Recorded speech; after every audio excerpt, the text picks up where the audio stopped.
সবাইকে জয় যিশু। ঈশ্বরের মহানামে ধন্যবাদ হোক।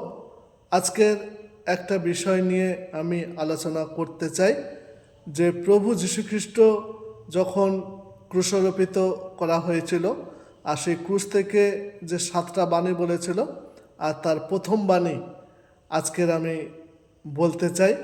আপনারা মনোযোগ সহকারে সেটা শুনবেন। প্রথম বাণী এইরূপ লেখা ছিল, লোকলিখিত সুসমাচার তার 23 অধ্যায় 34 পদ। এইরকম লেখা রয়েছে, এইরূপ লেখা রয়েছে, পিতা এদেরকে ক্ষমা করো, কারণ এরা কি করিতেছে তা জানে না। আর এই বাক্য থেকে আমরা দেখতে পাই বা বুঝতে পারি যে প্রভু যীশুখ্রিস্ট যখন তিনি এই পৃথিবীতে ছিলেন তখন তিনি অনেক মানুষকে তিনি সুস্থতা দিয়েছিলেন। কেউ চোখে দেখতে পেত না, তাদের চোখের দেখার ক্ষমতা দিয়েছিল। যারা পায়ে হাঁটতে পারত না তাদের পায়ে চলার ক্ষমতা দিয়েছিল। যারা শুনতে পেত না তাদের শ্রবণ শক্তি ফিরে দিয়েছিল। ইত্যাদি ইত্যাদি যিশুর অলৌকিক কাজ আমরা দেখতে পাই।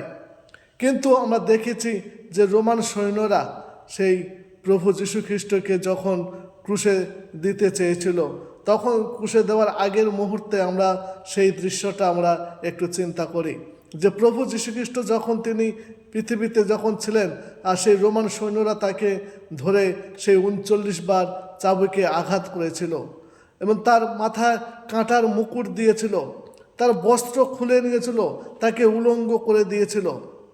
তার অপরাধ কী ছিল আমরা কি কেউ জানি? তার অপরাধ একটাই ছিল, সে মানুষকে ভালোবাসত, সে মানুষকে সুস্থতা করত।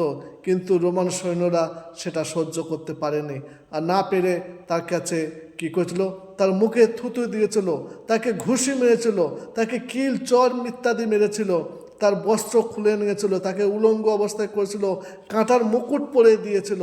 কিন্তু প্রভু যীশুখ্রিস্ট সমস্ত কিছু নিজে নীরবে সহ্য করেছিলেন, কারণ তিনি সেই ক্রুশ থেকে তিনি সেই ক্ষমার বাণী তিনি বলেছিলেন, পিতা এদেরকে ক্ষমা করো, কারণ এরা কি করছে তা জানে না। আর সেটাই আমরা লোকলিখিত সুসমাচার তার 23 অধ্যায় 34 পদ আমরা দেখলাম যে ক্ষমার সর্বপ্রথম স্থান হচ্ছে ক্রুশ, আর ঈশ্বরের অসীম ভালোবাসার স্থান হচ্ছে সেই ক্রুশ। ঈশ্বরের পুত্র প্রভু যীশুখ্রিস্টকে ক্রুশে দিয়ে মানুষ যে ভয়ঙ্কর পাপ করেছিল তিনি তাদের ক্ষমা করে দিয়ে প্রেম ও ক্ষমার বাণী ঘোষণা করলেন। ক্রুশ থেকে শত্রুকে জয় করার উজ্জ্বল দৃষ্টান্ত গড়লেন তিনি। এই দৃষ্টান্ত অনুসারে হলেন যোগ্য শিষ্য। আমরা স্তিফানকে দেখেছি, সেই প্রেরিত পুস্তক তার 7 অধ্যায় 60 পদে সেই রকম লেখা হয়েছে যে স্তিফেনকে কি করেছিল, যখন স্তিফেন যখন প্রচার করছিল আর স্তিফেনকে পাথর মেরে তাকে হত্যা করা হয়েছিল। আর তখন সেই স্টিফেন তিনি কি বলেছিলেন, মৃত্যুর পূর্বে তখন তিনি বলেছিলেন, তাকে ক্ষতবিক্ষত করে দিয়েছিল, তাকে আঘাত করা হয়েছিল, তাকে হত্যা করা হয়েছিল। আর সে তখন তিনি বলেছিলেন, প্রভু এই পাপ তুমি গণ্য করো না। আমরা দেখেছি সেই স্টিফেনকে, সে যাদেরকে পাথর মেরে সেই স্টিফেনকে হত্যা করতে চেয়েছিল, আর স্টিফেন তিনি বলছিলেন এই পাপ তুমি গণ্য করো না। আমরা দেখেছি সেই যদি আমরা অস্ট্রেলিয়াতে যদি আমরা উড়িষ্যায় যদি আমরা যাই, সেই উড়িষ্যায় যদি আমরা কিছু ঘটনা যদি আমরা দেখি, সেই গ্রামস্টেইনকে যখন হত্যা করেছিল, আর সেটা 1999 সালের 24শে জুন আমরা তার প্রতিদিন একটা পেপারে আমরা দেখেছিলাম। আর সেই 1999 সালে সেই গ্রামস্টেইন এবং তার 2 সন্তানকে হত্যা করেছিল সেই দস্যুরা, তাকে সেই আগুনের মধ্যে পুড়িয়ে মেরেছিল। তারা তাদের গাড়ির মধ্যে যখন তারা ছিল, আর সেই গাড়ির মধ্যে আগুন দিয়ে তাদেরকে সেই দুটো ছোট্ট ছোট্ট নিষ্পাপ শিশু এবং সেই গ্রামস্টেইন তাদেরকে পুড়ে মেরে হত্যা করা হয়েছিল।